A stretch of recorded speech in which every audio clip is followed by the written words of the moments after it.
What I'm going to talk to you about today comes from my heart, from my experience in life, from playing this role as messenger, which I take very seriously, from my efforts to wake up the American people, from my family, from all the letters that I get, from people that I talk to, just like I've talked to many of you here today.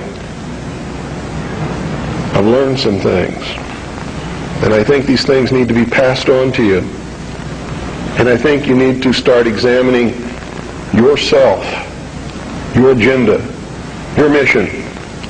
Who are you? What are you about? What do you believe about America? Is it true? Are you helping to divide us more? Or are you helping to bring us together? Do you really understand what this country is all about?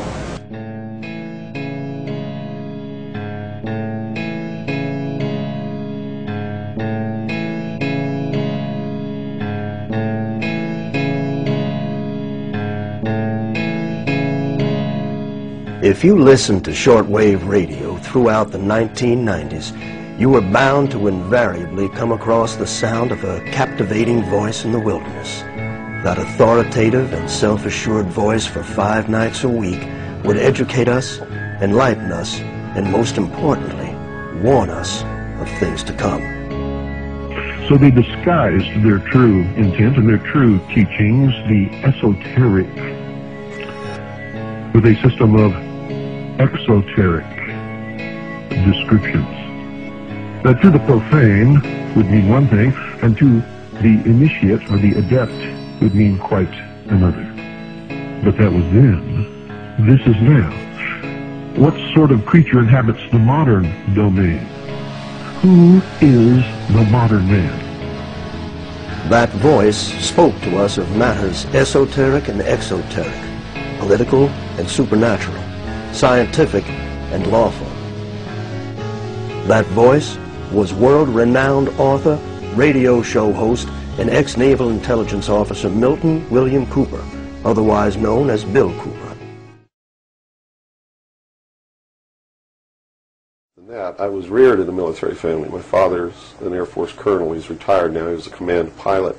And I traveled all over the world, lived on military bases for most of my life. I was really an indoctrinated individual, you might say. I was as establishment as you could get, as gung-ho, pro-government, pro-America, pro-military. And that's why I went into the military, because that had been so much of my life. I went into the Air Force. I was in the Strategic Air Command for 4 years as an aircraft and missile and hydraulic technician. Bill left the Air Force in 1965 to join the United States Navy.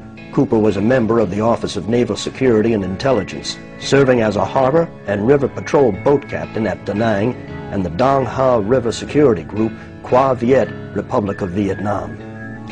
William Cooper was awarded several medals for his leadership and heroism during combat, including 2 with V for valor. He served on the intelligence briefing team for the Commander-in-Chief of the Pacific Fleet. It was during this time Bill would witness something that would forever change his life. While we were on a transit from the Portland-Seattle area, on the surface, I actually saw, I was the port lookout, and I saw the most incredible thing that I think I've ever seen in my life.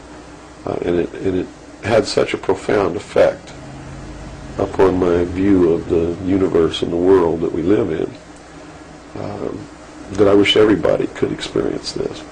I saw come up out of the ocean, from beneath the surface of the sea, a huge disc-shaped craft about the size of a Midway-class aircraft carrier, which is tremendous in size.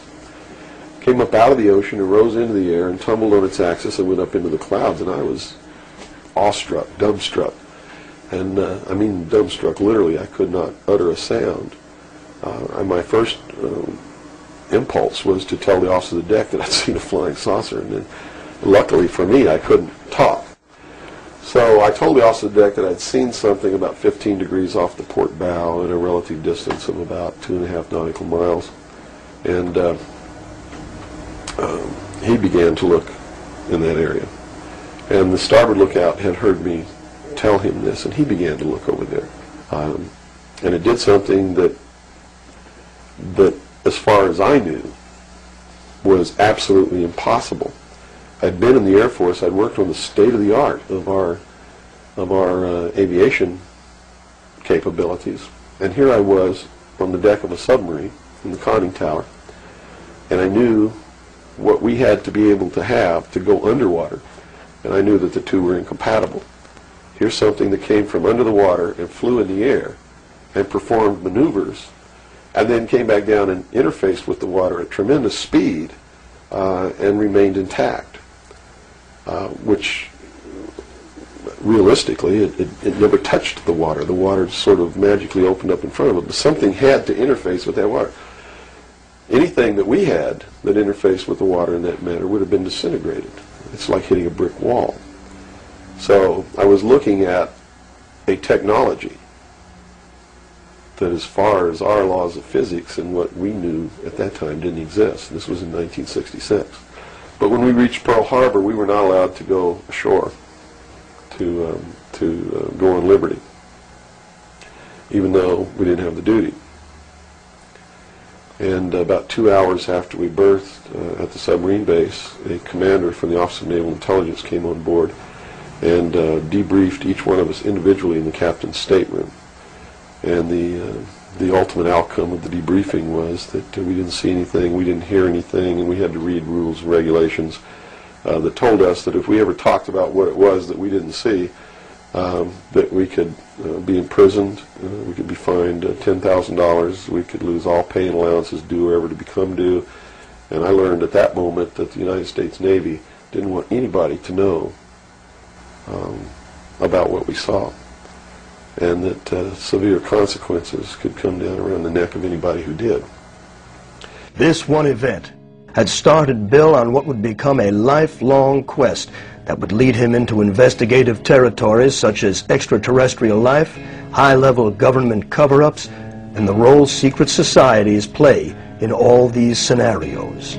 Bill had begun to publicly discuss his findings only to lose his leg after being forced off the road by people who would later visit him in the hospital, telling him to keep quiet. Bill went public once again, but made sure this time he was protected.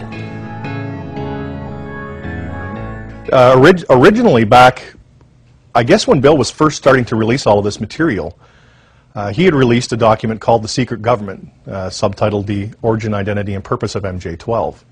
And Bill had spent a considerable amount of his fortune at that time, well, if there was any fortune, but considerable amount of his money, into the tens of thousands of dollars, to get this document released and disseminated across North America and the world. So he had mailed it to all sorts of congressmen, key political figures, as well as some friends and family and things like that, just so people would have this document in their hands.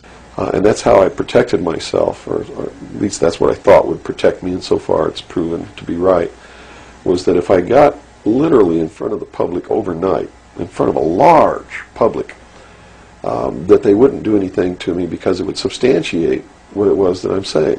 And they certainly don't want to do that. But also create a martyr. And martyrs create tremendously dangerous political movements that they don't want that either. Mm-hmm. So literally within a 24-hour period, I spent $27,000 mailing a thick packet of information all over the world to people I'd never heard of, didn't know. We went down and got some mailing lists and just mailed the stuff all over the world. And I've been in front of the public ever since. So I think basically those are the reasons. They don't believe that the public's really going to listen to me, and so far that's been true.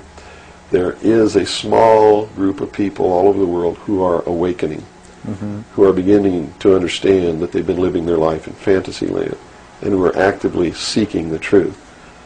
But by and large, when the secret power structure says, as I've put in the first chapter of my book, right out of one of their own technical manuals, that a nation or world of people who do not use their intelligence are no better than animals who do not have intelligence. And